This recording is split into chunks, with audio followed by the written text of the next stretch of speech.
En 2022, nos premières explorations dans le domaine du moulage anatomique par corrosion des poumons étaient marquées par la curiosité et l'enthousiasme.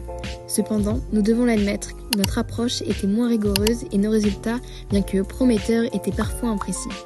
Cette année, armés de connaissances renouvelées et d'un objectif clair, nous sommes revenus sur le projet avec détermination.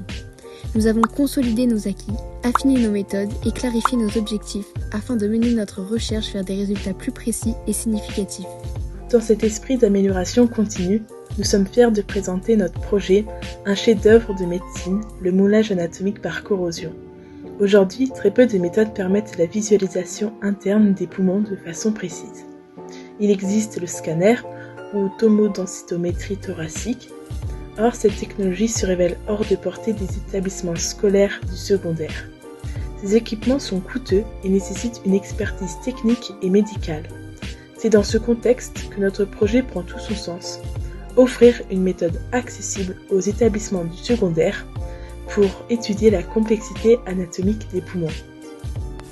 Pour notre projet, nous avons recherché des agents corrosifs capables de dégrader les tissus pulmonaires. Nous avons testé divers niveaux de pH, optant pour la soude et la soude associée à l'alcool pour un bain basique. L'éthanol facilite la pénétration de la soude, accélérant la corrosion. Mais aussi, nous avons choisi l'hydroxyde de potassium ou potasse avec de l'éthanol pour un bain basique.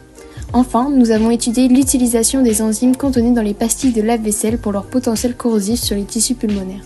Nous avons également dû réfléchir au choix de la résine de notre moulage. Nous avons donc examiné deux types de résines couramment utilisées, la résine polyester et la résine époxy. Les résines polyester résultent de la polycondensation d'un diacide insaturé ou de son anhydride sur un diol, tandis que les résines époxy nécessitent une réaction entre un prépolymère contenant des groupements époxydes et un durcisseur contenant des groupements amine ou hydroxyle. Le gel coat à base de polyester est idéal pour une finition esthétique, tandis que les résines époxy offrent une résistance mécanique supérieure. Nous avons également travaillé sur l'automatisation des prises de mesure pour améliorer notre protocole expérimental. Ce système, intégrant un capteur de masse, une carte Arduino et des sondes de pH et de température, permettra de surveiller en temps réel ces données dans les bains corrosifs. L'objectif est d'optimiser nos méthodes expérimentales en obtenant des données précises et en continu sur le processus de corrosion des échantillons de poumons.